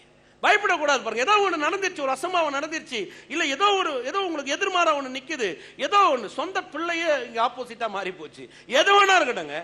என் பக்கத்தில் 10,000 பேர் விழுந்தாலும் அது என்னை அணுகாது, நான் பயப்படேன். உன் கண்களால் மாத்திரம் நீ அதை காண்பாய். அப்படியே கண்கள்ல பார்க்கலான்றார். அவ்வளவுதான், வேற ஒன்றும் உனக்கு நடக்க போறது கிடையாது. உன் வாழ்க்கையில் எந்த சேதாரத்துக்கும் அனுமதி கிடையாது. அதனாலதான் 1000 10,000 மோசடி அதை கொண்டு வர்றாரு. அல்லேலூயா. வாங்க யோபு புத்தகத்துக்கு வாங்க. இந்த யோபு புத்தகம் ரொம்ப அருமை. யோபு புத்தகத்தை பிரசங்கம் பண்றதுக்கு நிறைய ஜெபம் பண்ணிட்டு இருக்கிறோம் பாருங்க. இன்னும் நிறைய பிரசங்கம் பண்ண நினைக்கிறேன். ஏற்கனவே நிறைய பண்ணியிருப்பேன், இன்னும் பண்ணணும்னு விரும்புறாங்க. யோபு புத்தகத்தை வந்து நிறைய பேர் தப்பா பார்க்குறாங்க. ஆனால் யோபு புத்தகம் ரொம்ப அருமையான ஒரு புத்தகம், ஞானத்தின் புத்தகம். யோபு புத்தகத்தை படிச்சீங்கன்னா கர்த்தர் எவ்வளவு அருமையான ஞானமுள்ள ஒரு தேவன்றதை நீங்க கண்டுபிடிக்கும். அதை விட வேற எதுலையும் அதில் அவர் ஞானத்தை நீங்க முழுக்க முழுக்க யோபு புத்தகத்தில் பார்க்கலாம். முடிஞ்சா போய் படிச்சு பாருங்க. 42 அதிகாரமும் நீங்க படிங்க. 42 அதிகாரமும் மனுஷன் பேசுற வார்த்தைகள் எல்லாம் பாருங்க. கடவுளுடைய ஞானத்தை நீங்க பாருங்க. இந்த உலகத்துல மனுஷன் எப்படி இருப்பான், கர்த்தர் என்னவா இருக்கிறான்றதை உங்களால விளங்கி கொள்ளக்கூடிய, விளக்கி காட்டக்கூடிய ஒரே புத்தகம் யோபு புத்தகம் தான். வாங்க யோபு புத்தகம் 5ஆம் அதிகாரத்தை வந்துருங்க. 19 வாசிக்கிறோம். யோபுக்கு நிறைய நண்பர்கள் இருக்கிறாங்க. அதுல ஒரு நண்பர் பேசுற வார்த்தை தான் இது. எலிப்பாஸ் வந்து இப்போ ஒரு யோபு கிட்ட பேசுறார். பிரச்சனை எல்லாம் நடந்து போச்சு, யோபு எல்லாத்தையும் இழந்துட்டார், ஆஸ்தி இழந்துட்டார், சொத்து போயிடுச்சு, பிள்ளைங்க செத்து போயிட்டாங்க, சரீரமும் கெட்டு போச்சு, நோய் வந்துருச்சு, பொண்டாட்டியும் கேவலமா திட்டா, செத்துறியான்ட்டா, ஜீவனை விடும், எதுக்கு இப்படி வாழ்ந்து அவமானப்படுற, நீ செத்து போயிடுன்ட்டான், செத்து போயிரு. அந்த அளவுக்கு அவர் நொந்து போய் உட்காந்துருக்கிறார். இப்போ ஒருத்தர் வரார், நண்பர் வந்து எலிப்பாஸ் தான் பேசுறாரு. ஆரம்பிச்சு அப்படியே பேசின்னு போறாரு. வீட்டில் போய் வாசிங்க, அறியாததும் மெட்டாததும் செய்வான்ற வார்த்தைலாம் நீங்க பார்ப்பீங்க. ஆனால் எனக்கு என்ன தேவையோ அங்கே வரேன். 19 வந்துருங்க. 5:19. 6 இக்கட்டுகளுக்கு உம்மை நீங்களாக்குவார், 7ஆவதிலும் பொல்லாப்பு உம்மை தொடாது. என்ன மாதிரி சொல்றா பாருங்க எலிப்பாஸ். 6 இக்கட்டு ஒருவேளை உனக்கு வந்துருக்குது, பயப்படாத. கர்த்தர் என்ன பண்ண போறாரு? நீங்களாக்குவார். சொல்லுங்க, நீங்களாக்குவார். ஒருவேளை 7ஆவது இன்னொரு ஒரு பிரச்சனை வருதா, பயந்துடாத, அதுல இருந்து கர்த்தர் உன்னை தப்பு வைப்பார். எத்தனை பேர் விசுவாசிக்கிறீங்க? 6 பிரச்சனையை நான் கடந்துட்டேங்க. இந்த ஒரு பிரச்சனை, இன்னொரு பிரச்சனை இல்லை, அந்த பிரச்சனைக்கு அப்புறம் இன்னொரு பிரச்சனை வந்தாலும் சரிங்க. இப்படி அது வந்து ஒரு எலிப்பாஸ் வந்து ஒரு வார்த்தைகளை கொண்டு வராரு. கர்த்தர் எப்படிப்பட்டவர்னா, இதுவரையும் நீ பிரச்சனையை பார்த்துட்டு விடுதலை ஆயிட்ட. இதுவரை நம்ம சொல்லுவோம் இல்லைங்களா, எல்லா பிரச்சனையும் விடுதலை ஆயிட்டு வந்துட்டோம் பிரதர். இதுக்கு முன்னாடி ஒரு பிரச்சனை வருது, பயப்படாதீங்க, அதுல இருந்தும் கர்த்தர் உங்களை விடுதலையாக்க வல்லவரா இருக்கிறார். எத்தனை பேர் விசுவாசிக்கிறீங்க? பாருங்க. அப்போ எலிபாஸ் சொல்லும் போது 6 விடுதலையாக்குவார், 7வது விடுதலையாக்க வல்லவராக இருக்கிறார். அடுத்து, பஞ்ச காலத்திலே அவர் உம்மை மரணத்துக்கும் யுத்தத்திலே பட்டயத்தின் வெட்டிக்கும் விலக்கி மீட்பார். பஞ்ச காலத்தில் உம்மை என்ன பண்றாரா? மரணத்துக்கும் யுத்தத்திலே பட்டயத்தின் வெட்டுக்கும் விலக்கி. ஒரு பஞ்சம் வந்துருச்சு, பயப்படாத, நான் இருக்கிறேன், பயப்படாத, உன்னை மீட்டு காக்குறார். அதுக்கப்புறம் சொல்றாரு, நாவின் சவுக்குக்கும் மறைக்க. நாவின் சவுக்கு, நாவின் சவுக்குன்னா என்ன? அதான் துர்ச்செய்தி சொன்ன இல்லைங்களா? துர்ச்செய்திக்கு பிறகு என்னதுங்க? நாவின் சவுக்கு. அடிக்கிறது, வாயிலே ஒரு மனுஷனை சவுக்குல அடிக்கிற மாதிரி அடிக்கிறது பாருங்க. சவுக்குல அடிச்சா வலிக்கும், நாவில் அடிச்சாலும் வலிக்கும். நாவின் சவுக்கு ஒரு மனுஷனை எந்த அளவுக்கு ஒரு பேச்சால வேதனைப்படுத்த முடியுமோ அந்த சவுக்கு அளவுக்கு உனக்கு எதிராக 4 பேர் பேசுறாங்க. சொல்றாரு, யோபு பார்த்து சொல்றாரு, பயப்படாத. யோபு பார்த்து இப்ப நிறைய பேர் என்னென்னவோ பேசிட்டு இருக்காங்க. யோபுக்கு ஏங்க பிரச்சனை? யோபு ஏதோ தப்பு பண்ணிட்டாங்க, அதனாலதாங்க பிரச்சனை. யோபு பொண்டாட்டி ஏங்க அப்படி திட்டணும்? யோபு பிள்ளைங்க ஏங்க செத்து போகணும்? யோபு ஏதோ தப்பு பண்ணிட்டாங்க, அதனாலதான் அப்படி பண்றான். யோபு நீதிமான் இல்லைங்க, ஏதோ பாவம் பண்ணி இருக்கிறாங்க, யோபு எவ்வளோ பண்ணி இருக்கிறாங்க. நாக்கின் சவுக்கு. யோபுக்கு வலி வேதனை விடங்க, இப்ப சரீரத்தில் இருக்கிற வேதனை விட அவனை சுத்தி நிறைய பேர் பேசுறாங்க. அந்த வார்த்தை அவனுக்கு எவ்வளவு வேதனையா இருக்கும் நீங்க யோசிச்சு பாருங்க. ஒரு வீட்டில் ஒரு அசம்பாவம் நடந்து போச்சு, யாரோ ஒருத்தர் இறந்துட்டாங்கன்னு வைங்களேன். இப்போ நீங்கள் பார்த்து சொல்லுங்க, இல்லைங்க ஏதோ தப்பு பண்ணியிருப்பாங்க, ஏதோ அவங்க பண்ண பாவம் அப்படி ஆயிடுச்சுன்னு சொன்னால் அதை விட அவங்களுக்கு வேற ஏதாவது கொடூரம் இருக்குமா? நீங்கள் கொஞ்சம் சொல்லிங்க, நீங்கள் கொஞ்சம் மனசில் நினைச்சு பாருங்க, நீங்களே கொஞ்சம் யோசிச்சு பாருங்க. இப்போ யோபு குறித்து நிறைய பேர் பேசுறாங்க, நாவின் சவுக்கு. ஏதோ நடந்துருச்சு, ஏதோ ஆயிப்போச்சு. அவர் சொல்றான், நாவின் சவுக்குக்கு மறைக்கப்படுவீர், பாலாக்குதல் வரும்பொழுது பயப்படாமல் இருப்பீர், பாலாக்குதலையும் பஞ்சத்தையும் பார்த்து நகைப்பீர். சொல்ற ஒரு நாள் வரும், எப்பவும் பயப்படாத, நீ இப்படியே இருக்க போறது, இப்படியே வாழ்க்கை முடிச்சிட போறாது. ஒரு நாள் வரும், சொல்றான், பாலாக்குதலையும் பஞ்சத்தையும் பார்த்து நீ என்ன பண்ண போற? நகைப்பீர். காட்டு மிருகங்களுக்கு பயப்படாமல் இருப்பீர், வெளியின் கல்லுகளோடும் உமக்கு உடன்படிக்கை இருக்கும், வெளியின் மிருகங்களும் உம்மோட. உனக்கு பிரச்சனையே இருக்காது. ஒரு நாள் வரும் பாரு, வெளியின் கல்லு அப்படின்னா இயற்கையை பத்தி சொல்றாருங்க. இந்த உலகத்தில் இருக்கிற இயற்கையின் காரியங்களை பத்தி பேசுறாரு, மிருகங்களை பத்தி பேசுறாரு. எதுவுமே உனக்கு பிரச்சனையா இருக்காது, எல்லாம் உங்ககிட்ட சமாதானமா இருக்கும்ன்றாரு. அல்லேலூயா. அதுக்கு அடுத்து சொல்றாரு பாருங்க, வெளியின் கல்லுகளோடும் உமக்கு உடன்படி இருக்கும், வெளியின் மிருகங்களும் உம்மோட சமாதானமா இருக்கும், உம்முடைய கூடாரம் சமாதானத்தோடு இருக்க காண்பீர், உம்முடைய வாசஸ்தலத்தை விசாரிக்கும் பொழுது குறைவை ஒண்ணுமே இல்லை. அவன் உட்கார்ந்து இருக்கிறான் அப்படியே. இப்ப அவனுக்கு வீடு கிடையாது, வார்த்தைகள் ஒன்றும் கிடையாது. இவன் பார்த்து சொல்றான், உம்முடைய கூடாரம் எப்படி இருக்குமா? எப்படிங்க இருக்குமா? சமாதானத்தோடு இருக்குமா. அதுக்கப்புறம் சொல்றான், உம்முடைய வாசஸ்தலத்தை, உன் வீட்டில் நீ போய் ஏதாவது ஒரு விசாரிக்கும் போது ஏதாவது வேணுமானா ஒரு குறை கூட அங்க இருக்காதுன்றாரு. அல்லேலூயா. இந்த மாதிரி விசுவாசிக்கிறீங்க சொல்லுங்க, என் வீட்டில் ஒரு குறை இருக்காது. சொல்லுங்க, வீட்டில் சமாதானம் இருக்கும். விசுவாசிக்கிறீங்களா?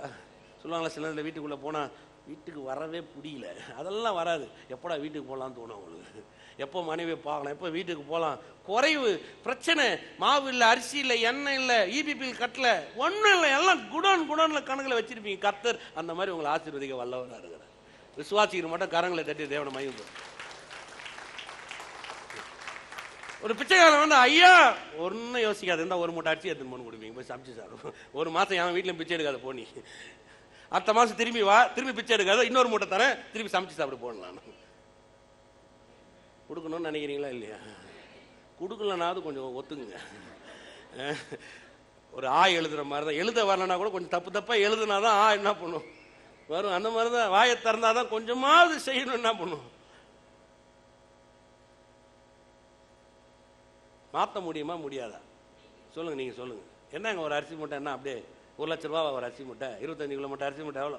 ஒரு 800 ரூபா கொடுத்தா நல்ல அரிசி மூட்டை வருது. 600 ரூபா கொடுத்தீங்கன்னா மீடியமா வரும், 400 ரூபா கொடுத்தீங்கன்னா சுமாராக கிடைக்கும். அவனுக்கு சுமாரானதே போதும். அவன் 10 பைசா கேட்கறான், அவனுக்கு சுமாரானது ஒரு 450 ரூபா மூட்டை அரிசி வாங்கி கொடுக்க மாட்டீங்களா? நான் விசுவாசிக்கிறீங்க கொடுப்பீங்கன்னு. பிச்சை எடுக்காதையா, ஒரு மாசம் ஒரு மூட்டை அரிசி தரையா போயா. அவன் அப்படியே உங்களை அப்படியே தலை, எவனுமே இப்படி செஞ்சதே கிடையாது. ஏன்னா உங்களை அப்படி நிறைவா இருக்கும். கர்த்தர் உங்களை என்ன பண்ணிருப்பாரு? அப்படி ஆசீர்வாதத்தை வச்சிருப்பாரு. விசுவாசிக்கிறீங்களா? சொல்லுங்க. ஏழைகளுக்கு வாரி இறைத்தான் வேதம் சொல்லுதுங்க. ஏழைகளுக்கு பிச்சு பிச்சு கொடுத்தான்னு சொல்ல, ஏழைகளுக்கு என்ன பண்ணானா? வாரி இறைத்தான், அவன் நீதி என்றென்றைக்கும் நிற்கும். ஏழைங்களுக்கு பார்க்கும்போது நம்ம அப்படியே கையை அப்படி இறுக்கி கொடுக்கறது கிடையாது, அப்படியே ஏதோ ஏதோ ஏதோ செய்யலான்னு கொடுக்கறது கிடையாது. எல்லாருக்கும், ஏழைக்கும், சமுதாயத்திற்கும், சபைகளுக்கும், ஊழியர்களுக்கும் அப்படியே வாரி கொடுக்கணும். கர்த்தர் என்ன அப்படி ஆசீர்வதிச்சிருக்கிறார், நான் அப்படி வாழ போறேன்னு ஒரு முடிவு எடுக்கணுங்க. சுவாசிக்கிறீங்களா? கர்த்தர் சொல்ல போறான், எலிப்பாஸ் சொல்றான், இன்னைக்கு மட்டும் ஒண்ணும் இல்லை, பயந்துராத, நீ பயந்துராத யோபுவே, நீ அப்படியே அப்படியே போயிட்டு நடந்துடாத.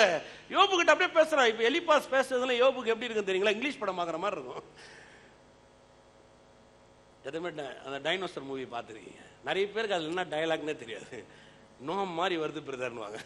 அந்த மாதிரி இப்போ இவங்கிட்ட யோபு கிட்ட எலிப்பாஸ் பேசணுன்னே யோபுக்கு ஒண்ணுமே புரியல. இவன் என்ன பேசுறான், நீ பார்த்து பேசுறானா, ஆவியில கீவில நிறைஞ்சிட்டானா எலிப்பாஸ். இப்போ என்ன பேசினுக்கிறான், என் நிலைமை என்ன, ஒரு மருந்து வாங்கி கொடுக்குறானா, ஒரு ஆயில்மெண்ட் வாங்கி கொடுத்தா கூட பரவாயில்ல பிரதர். அவன் பேசுறத பார்த்தீங்கன்னா அவன் சொல்றான், நீ பஞ்சத்தை பார்த்து நகைப்ப, பாலாக்கிறத பார்த்து நகைப்ப, உன் சத்துருங்களாம் முன்னாடி நகைவடிப்படுவாங்க, எல்லா நாவி சவுக்கு ஒன்று விடுதலாக்க போறாரு. அந்த நாள் வரப்போது கர்த்தர் ஒன்று அப்படி ஆசீர்வதிக்க போறாரு. எத்தனை பேர் விசுவாசிக்கிறீங்க?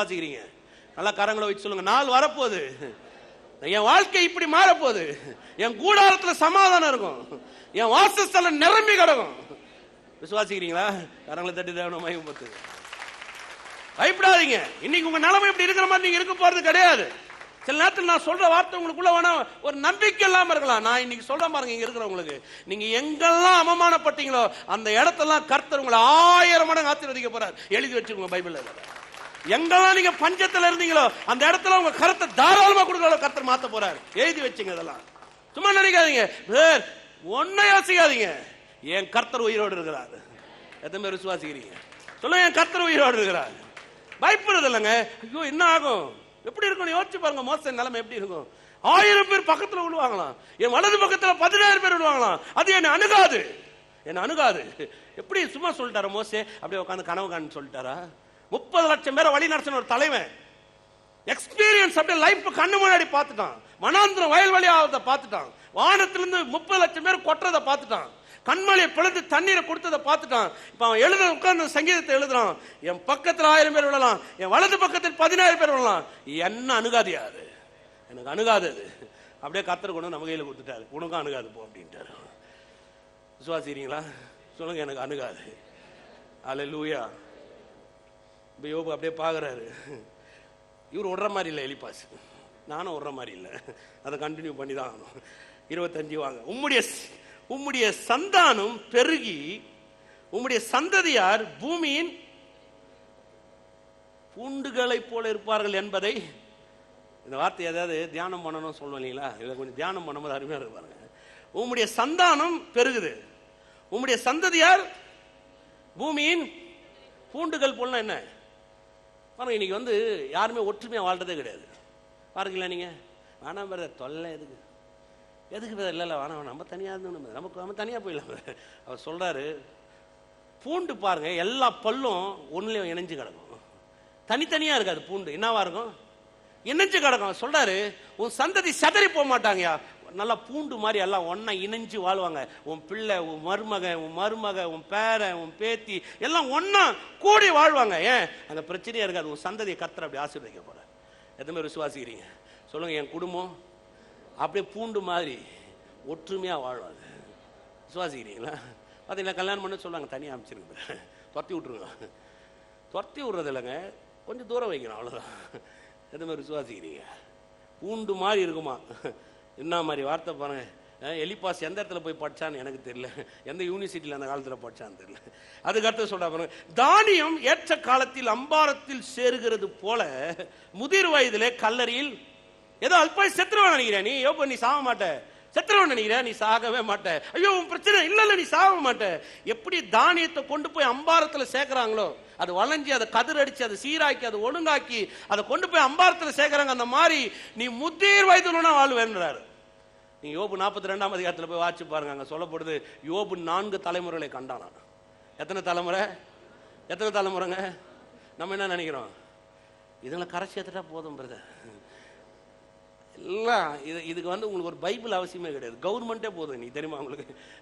நீங்க போய் இன்னைக்கு பேங்க்ல அக்கௌண்ட் ஓபன் பண்ணி ₹1 ₹2 இன்சூரன்ஸ் போட்டீங்கன்னா உங்க பிள்ளைய காப்பாத்தி விட்டுருவான். கவர்மெண்ட் போதும். இதுக்கு எதுக்கு உங்களுக்கு கர்த்தர்? இதுக்கு எதுக்கு உங்களுக்கு போய் ஒரு விசுவாசம்? என் பிள்ளை எப்படியாவது பிரதர், இந்த பிள்ளைய கரையேற்றது உங்களை கூப்பிடல, இந்த உலகத்தையே கரையேற்றதுக்கு கர்த்தர் உங்களை கூப்பிட்டு இருக்கிறாரு. எத்தனை பேர் விசுவாசிக்கிறீங்க? சும்மா நினைக்காதீங்க ஆண்டவர் ஏன் அழைச்சாரு, என் பிள்ளை எப்படியாவது கரையாத்து. இல்ல, உங்களை கொண்டு இந்த உலகத்தை கரையாக்குறங்க. இந்த உலகத்தில் ஜீவிக்கிற கர்த்தர் காமிக்கணும். அதுக்காக தான் கர்த்தர் உங்களை என்னை அழைச்சிருக்கிறார். விசுவாசிக்கிறீங்களா?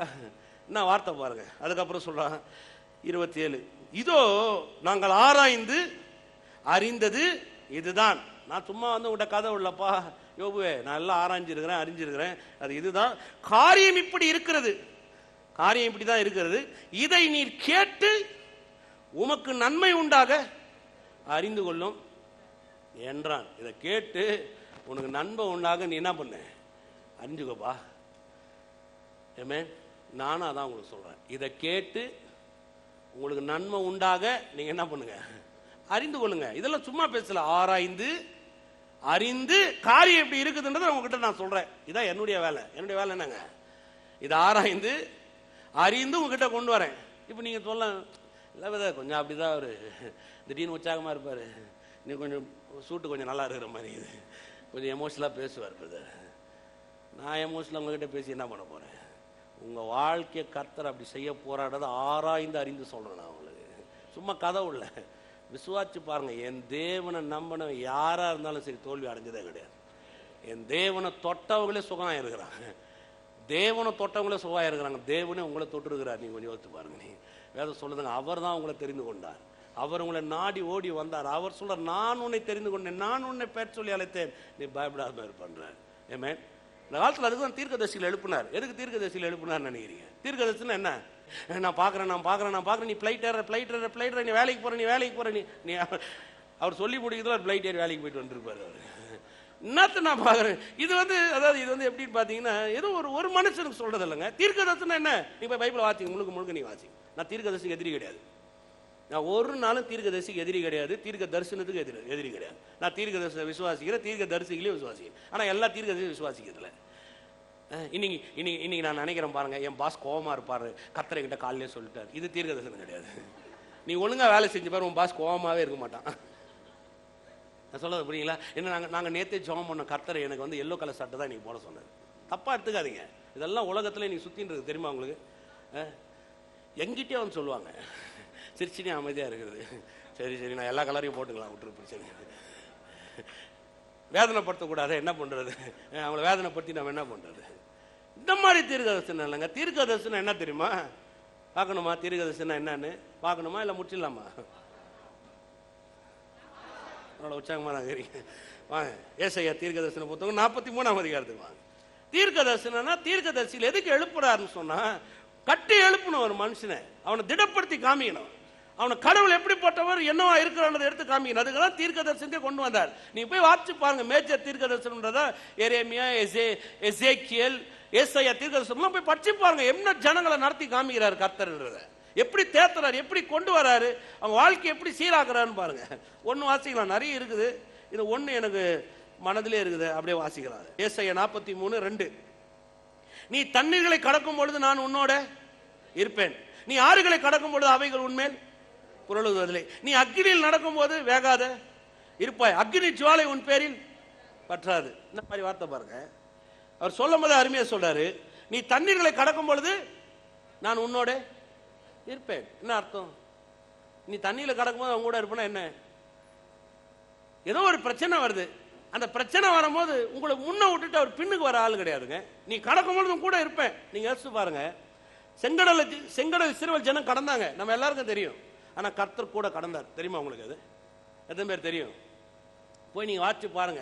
மோசே அப்படியே சொல்றாரு, அவர் நம்மிடவே இல்லை, ஒரு தகப்பன் சுமந்து கொண்டு வந்தது போல அவர் நம்மளை என்ன பண்ணாராம், சுமந்து கொண்டு வந்தார். உபாகமம் புத்தகத்தில் அவர் மரிக்கிறதுக்கு முன்னாடி தேவ அன்பு அப்படியே விவரிச்சு தான் மரிக்கிறார். அவர் சும்மா கர்த்தர் வந்து நம்மளை நடத்திட்டு வந்துடல, இது வரையும் நம்மளை எப்படி கொண்டு வந்தான்றார். இங்க சொல்றாரு பாருங்க, நீ தண்ணீர்களை கடக்கும் பொழுது நான் உன்னோட இருப்பேன், நீ ஆறுகளை கடக்கும் பொழுது நான் உன்னோட இருப்பேன், நீ அக்னியில கடக்கும் பொழுது நான் உன்னோட இருப்பேன், நீ அக்னி ஜுவாலைக்குள்ள போகும்பொழுது நான் உன்னோட இருப்பேன். அவர் பாருங்க, அந்த காலத்திலேயே fire proof, water proof dress எல்லாம் அப்பயே கண்டுபிடிச்சிருக்கிறாரு.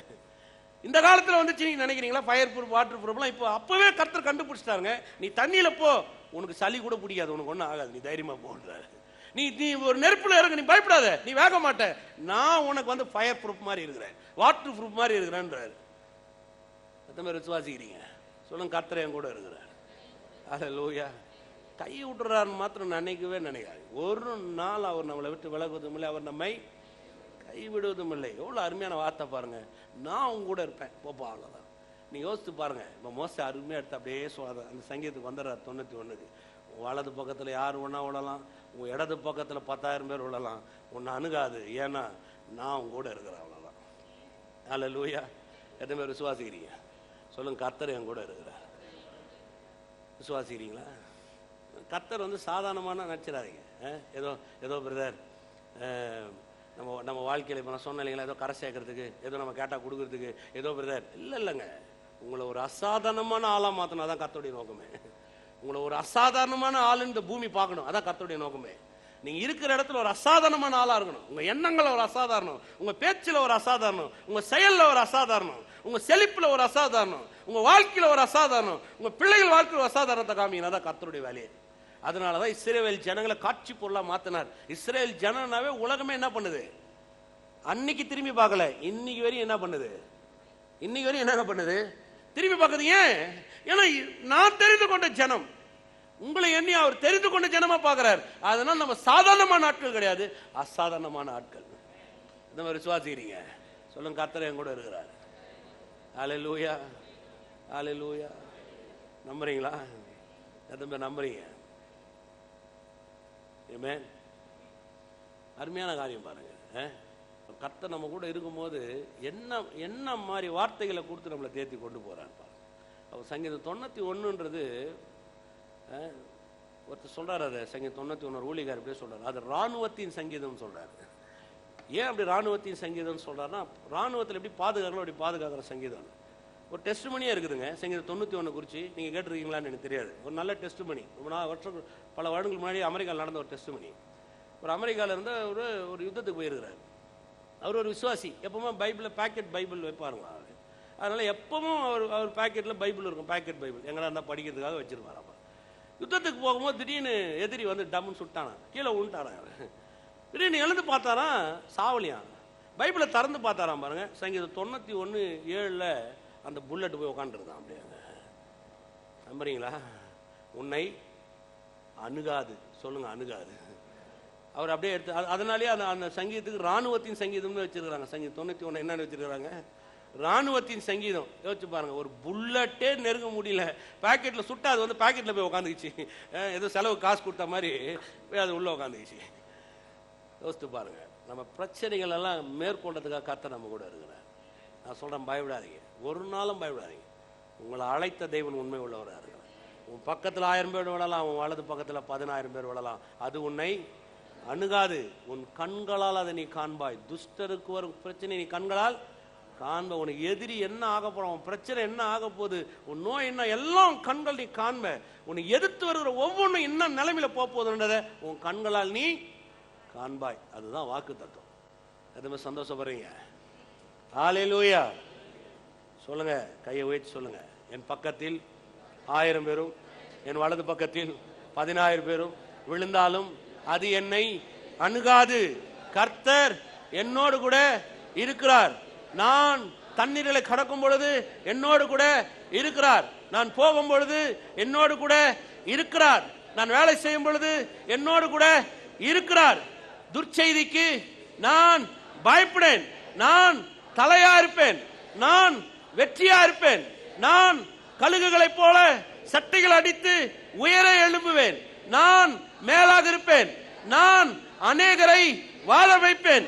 நான் இந்த உலகத்தில் தேவனுடைய காட்சி பொருளாய் சுற்றி வருவேன்.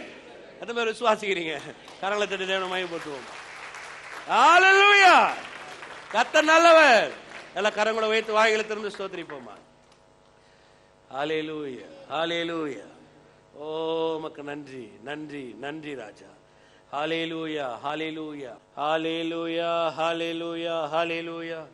ஓ உமக்கு நன்றி செலுத்துகிறோம் தகப்பனே. உமக்கு நன்றி, நன்றி, நன்றி. எவ்வளவு அருமையான காரியங்கள் எங்களுக்காக போதிக்கிறவரா இருக்கிறீர் தகப்பனே. நாங்கள் பயப்படுவதில்லை. கர்த்தர் எங்களோடு கூட இருக்கிறீரே. ஓ உமக்கு நன்றி ராஜா, நன்றி. எல்லா கரங்களை வைத்து ஸ்தோத்திரிப்போமா. ஹல்லேலூயா. இந்த காலை வேளை நான் சொல்றேன், பயப்படாதீங்க. கர்த்தர் உங்களை நேசிக்கிறார். பயப்படாதீங்க. எல்லா வாய்களை திறந்து ஒரு நன்றி செலுத்துங்க. யோபு போல உங்க வாழ்க்கை, உங்க பின்னிலைமை ரொம்ப ஆசீர்வாதமா இருக்கும். உங்களுடைய முன்னிலைமையோட உங்க பின்னிலைமை ரொம்ப மேன்மையா இருக்கும். கர்த்தர் எல்லாவற்றையும் மாற்றி போட வல்லவரா இருக்கிறார். உங்க அலங்கத்துக்குள்ள சமாதானம் இருக்கும். உங்க அலங்கத்துல ஒரு நாளும் குறைவு என்பதே இருக்காது. ஓ ஸ்தோத்திரம் தகப்பனே. ஓ உமக்கு நன்றி, ஓ உமக்கு நன்றி, உமக்கு நன்றி ராஜா. ஓ நன்றி, ஸ்தோத்திரம் கர்த்தா. எல்லா மன உளைச்சலும் நீக்கி போடுவீராக. வந்திருக்கிற எந்த பிரச்சனையா இருந்தாலும் சரி ஆண்டவரே, இயேசுவின் நாமத்தினால் மனதில் குழப்பங்கள் இருக்குமானால் இயேசுவின் நாமத்தில் வெளியேறட்டும். சரீரத்தில் சுகவீனம் இருக்குமானால் இயேசுவின் நாமத்தினால் வெளியேறட்டும். அவள் குடும்பங்கள் வாழ்ந்திருக்கட்டும், அவள் பிள்ளைகள் வாழ்ந்திருக்கட்டும். ஓ நன்றி, நன்றி. அவள் விரோதமாக எழுந்து வர காரியங்கள் வாய்க்காமலே போகட்டும். அவருடைய சத்துருக்கள் மடங்கடிக்கப்படட்டும். துர்ச்செய்திகள் அவள் விட்டு அகன்று போகட்டும். எல்லா விதமான நாவின் சவுக்குக்கும் இவள் விலக்கி காரும். பெரிய காரியங்களை செய்யுங்க. நாமம் ஒன்றே மகிமை பெறட்டும் ராஜா. நாமம் ஒன்றே மகிமை பெறட்டும். இயேசு கிறிஸ்துவின் வல்லமையுள்ள நாமத்தினால பிதாவே, ஆமென். கர்த்தராகிய இயேசு கிறிஸ்துவின் கிருபை, பிதாவாகிய தேவனுடைய அன்பும் பரிசுத்த ஆவியான அன்யோன்யம் இன்றும் என்றும் சதா காலமும் இருப்பதாக. ஆமென்.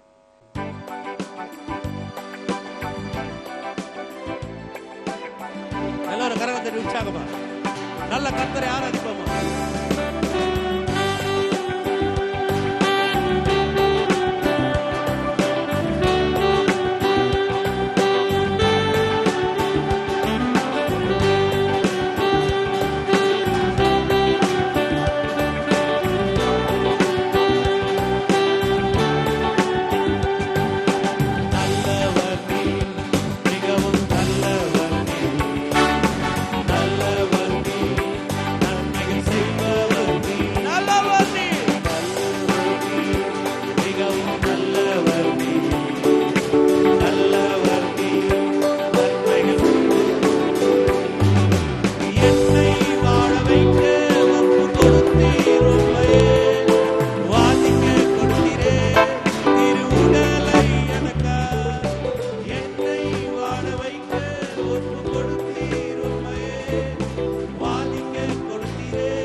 கர்த்தர் நல்லவர், அவர் உங்களை ஆசீர்வதித்திருக்கிறார்.